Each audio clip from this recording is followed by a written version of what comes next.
My research focuses on Hispanic migrants and their uses of social media as creators, and once they become and they reach the level of micro celebrities. The main findings until now relate to their uses of specific affordances and vernaculars of social media with a focus on TikTok and Instagram, and how they use these to establish their different belongings and identities beyond their migratory status. My findings suggest that migrant creators who have achieved a relevant following of more than 10,000 are skilled in the use of multimodal elements such as hashtags, audio tracks, and co-creation possibilities in the case of TikTok to expand their reach within the platform and to enter some forms of the public sphere and discourse related to immigration. Their creative practices reflect multidimensional belongings and identities that often go beyond their migratory status, as I said before. For example, engaging in imitation and mimesis within TikTok.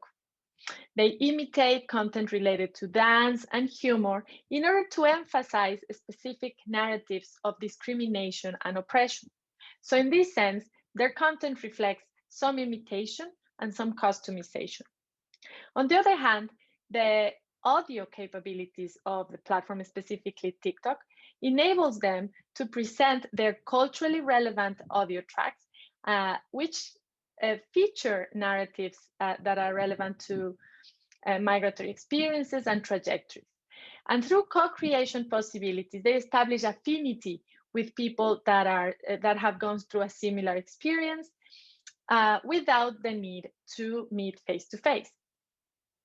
So social media presents its wonderful opportunities to migrants, but of course, it also presents dangers to their privacy and safety, which are also relevant and have to be taken into consideration.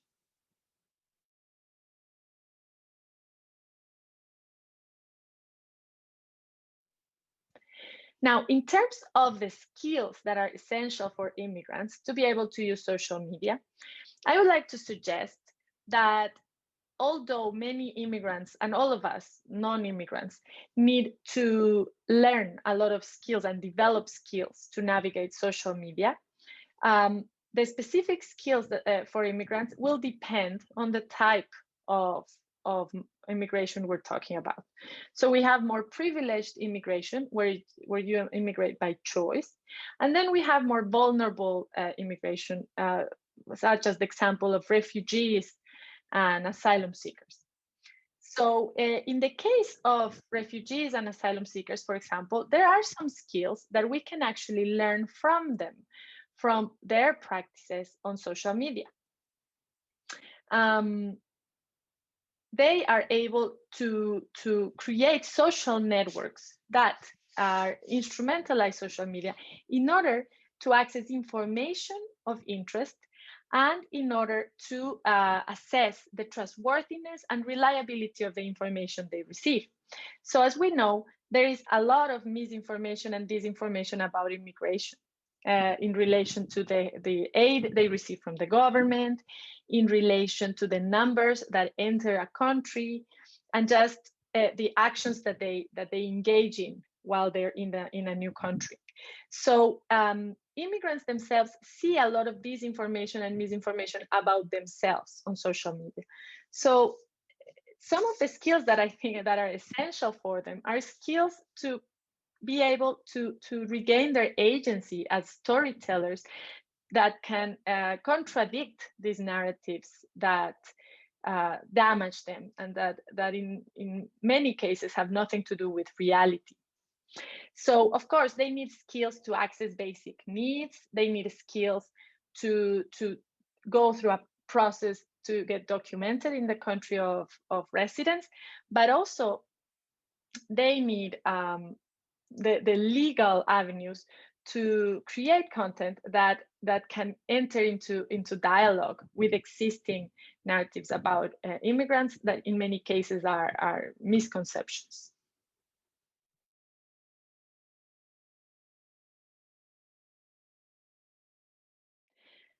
Now, I think that teaching social media resilience and fact checking requires the two aspects. On the one hand, the skills, and the other hand, the motivation.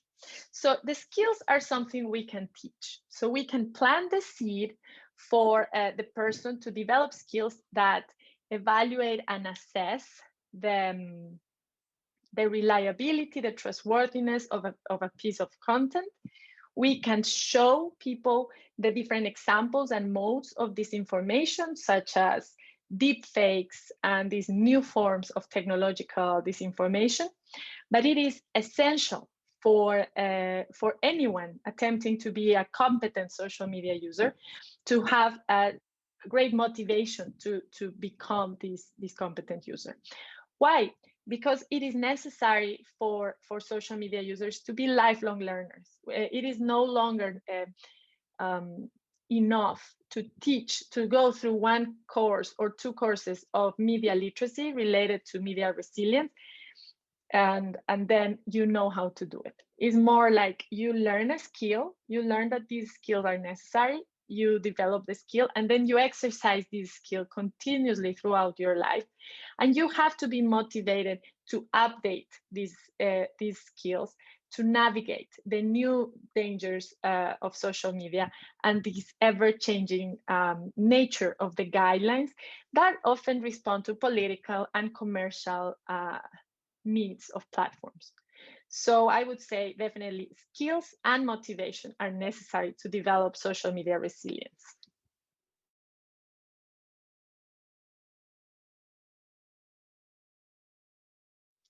So I would say that resilience is one of these traits that are developed through immigration, so general resilience, because of the difficulties that immigrants at all levels of immigration, in all types of immigration, face. Immigrants are a population who are very resilient in general. Now, their media practices, the media practices of the most vulnerable of immigrants, the ones who are fleeing conflict or crisis in their countries, can teach us a lot about how we can navigate social media. So an example is the informational practices of some refugees depend on their country of origin. So for example, in many cases in their country of origin, they don't have a media industry that is stable and that is reliable. So they don't rely on traditional media. Or also social media, they are always aware of the vulnerabilities that they are open to through the use of social media, because they can see that there is this information about who they are. So they are familiar with this information through being the subject of such disinformation. So they don't rely on information as easily as many of us because of their experience. So they actually, in many cases, build a network of people who they trust, and that's how they get their information. The information is through this trustworthy network, which can include citizen journalists in their country of origin who actually tell the story of what is going on. It can include activists and family members who are there and who have access to these trustworthy forms of information. So the problem with resiliency for immigrants specifically is that they experience this bias on media, in media all the time. So the same skills that we would teach a non-immigrant, for example, you need to go to the mainstream media to read your news. These are the reliable fact-checked information. They often find that information is biased against them or against people like them. So in this case, we really need to have a more nuanced view of what is reliable and what is trustworthy, with a sensibility towards their own experience navigating news and navigating content. So I think it is paramount to give them avenues to express themselves and create content that can really tell first-person account of what is going on, which right now is very difficult, especially for the most vulnerable of migrants in Europe, for example, where the law in many countries allows the government to access the social media accounts of immigrants in order to assess, specifically asylum seekers, in order to assess their claim for asylum through an analysis of their social media platforms. And this really limits and moderates the type of content an immigrant is able to create. For example, content that reflects his or her aspirations or the life they would like to have, such as the content we all create on social media. This is different for the most vulnerable of immigrants, and it is just something that needs to be changed. There must be some rights to privacy for these populations, and a right to create content is definitely necessary in order to start talking about resilience for immigrants in general. Thank you very much.